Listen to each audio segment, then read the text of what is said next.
نحمدہ ونصلی علی رسولہ الکریم اما بعد فاعوذ باللہ من الشیطان الرجیم بسم اللہ الرحمن الرحیم سبحان ربک رب العزت عما یصفون وسلام علی المرسلین والحمدللہ رب العالمین۔ شروع اللہ رب العزت کے نام سے جو نہایت مہربان ہے رحم فرمانے والا ہے۔ تمام تعریفیں رب باری تعالیٰ کے لیے ہے جو ہماری جان و مال کا مالک و خالق، جو رحمان ہے، جو رحیم ہے، جو کریم ہے، جس کا ایک قبضہ قدرت میں تمام عالم اسلام اور عالم کی جان ہے۔ لاکھوں کروڑوں درود و سلام حضرت محمد مصطفیٰ صلی اللہ علیہ وآلہ وسلم، ان کے صحابہ کرام رضی اللہ تعالی عنہم اور ان کے اہل بیت کے لیے جو اللہ رب العزت کی نہایت محبوب اور برگزیدہ ہستیاں ہیں۔ ایک بار درود شریف کا نظر آنا تو فتن ہدیتن بارگاہ رسالت میں پیش فرما لیجئے صلی اللہ علیہ حبیب محمد وعلی آلہ وسلم۔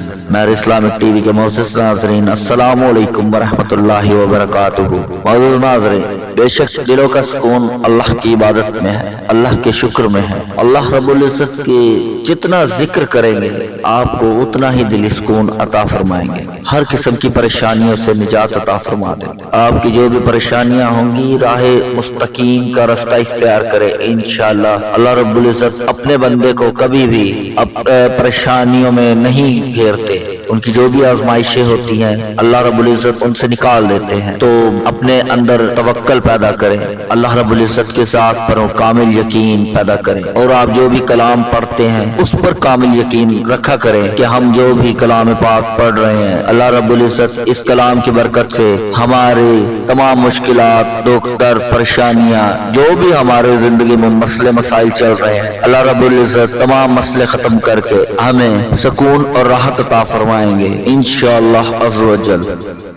تو آج بہر اسلامک ٹی وی آپ کی خدمت میں حاضر ہے لے کر ایک بہت ہی خاص عمل اور بہت مختصر عمل ہے۔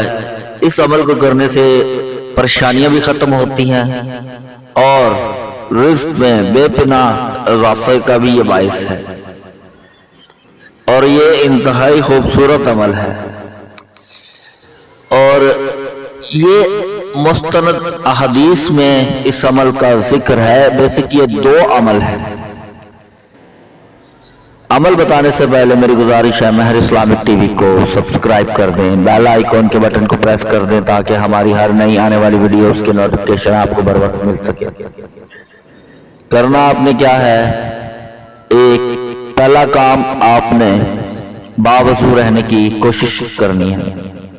ہر وقت آپ نے کوشش کرنی ہے کہ آپ باوضو رہیں۔ دوسرا کام آپ نے کیا کرنا ہے، اپنے رشتہ داروں سے، اپنے دوست احباب سے، اپنے نیچے والے طبقے سے، ملازمین سے یا جو بھی ہیں آپ کے روزمرہ کے تعلق والے، ان سے حسن سلوک کرنا ہے۔